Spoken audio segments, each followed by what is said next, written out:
everyone, welcome back to my YouTube channel. Today I'm going to be busting 5 Instagram myths for you.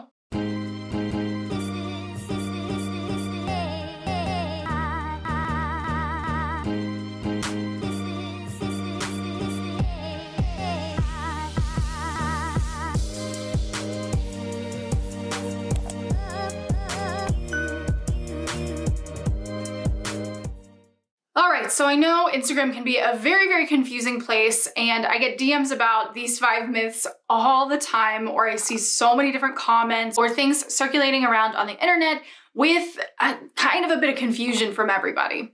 And these are the 5 myths that I really want to bust because Instagram has come out themselves and say that these just aren't true, so I want to set the record straight. So diving into myth number 1, shadow banning. This is the one that I get the most comments about, the most DMs about. And there's so many different myths around shadow banning. Some people think if you use too many hashtags, or if you use the same hashtags over and over again, or if you don't comment in a certain amount of time, or if your post is about a certain thing, that Instagram is gonna shut that post down and not show it to your audience, or not show you in trending hashtags, or not show your stories to anybody. It's simply just not true. They don't come out and just shadow ban just anybody. Yes, they might actually take some of your content down if it violates a guideline, but they're not out here to hurt you. They're not out here to get you. They actually want you to use all of the features available to you. So that is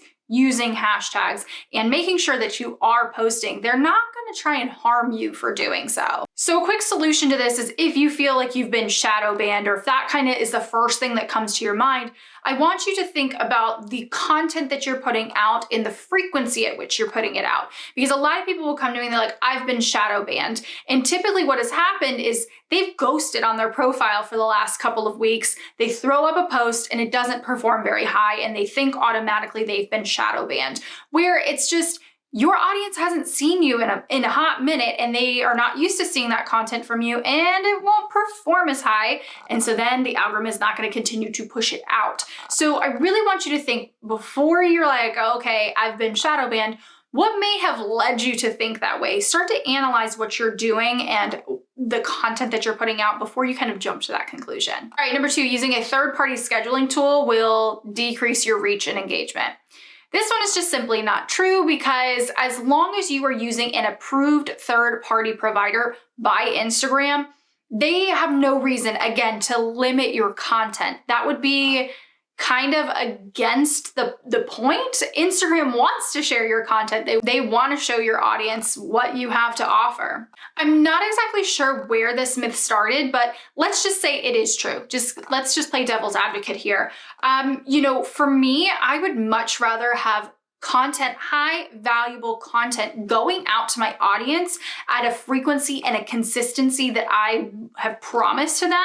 And I'd rather use a scheduling tool if it means like 1 or 2 less likes. It just doesn't make sense to not use a scheduling tool, at least for me and my business and my industry.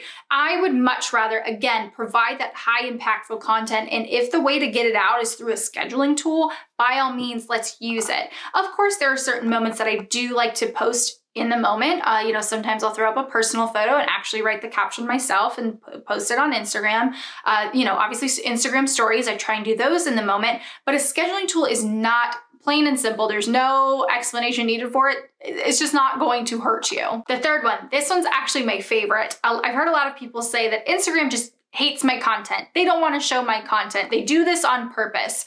And what this normally correlates back to is a decrease in engagement. And I really want you to think, let's say 5-6 years ago, there weren't nearly as many people on Instagram. There weren't nearly as many avenues for content on Instagram. Now we have Reels, IGTV, guides. There's so many different things now on Instagram. There's such an overwhelming amount of content. So it's not that Instagram is trying to hurt you personally.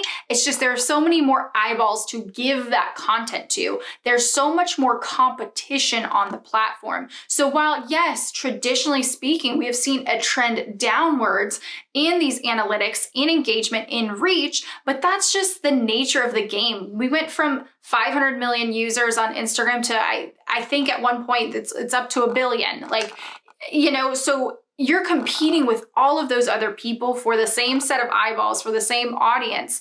And so, yes, of course, just with time, the nature of it is that engagement is going to go down. It's not Instagram punishing you and not showing your content. It's just there's so many more users on the platform. All right, and number 4, wrapping it in with another engagement one, switching from a personal to a business or creator account will decrease my engagement and my reach. Again, this is one that's been debunked by Instagram. It's just simply not true. And I'm not entirely sure, again, where these rumors and these myths have started, but I think what people associate here, this is just my little hypothesis, is that when they switch from a personal account to a business account, traditionally speaking, you're gonna start promoting your business. Otherwise, why? What's the point? Or you're gonna start promoting products or services. So it's not necessarily that you switch from a personal account to a business account, it's you changed your content strategy. And yes, people are less likely to engage with some promotional content. Again, we have to come up with really creative ways to put ourselves out there and our products and our services and begin to promote them.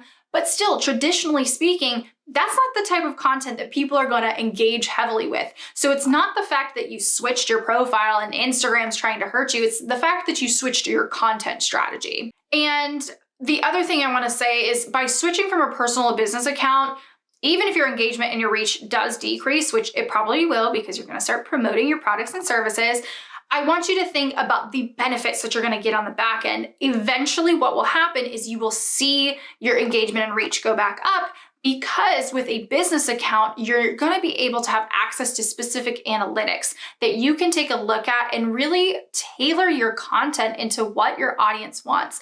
That's where I heavily rely on the math side of Instagram. Like, okay, that post performed well and that one didn't. Let's figure out why and how I can duplicate the one that did do well. Whereas with a personal account, you're not going to get those insights. You're not going to get those analytics. So in fact, maybe, yeah, you might see that quick little decrease when you switch accounts. Again, that's not Instagram's fault, but in the long run, it is eventually going to help you.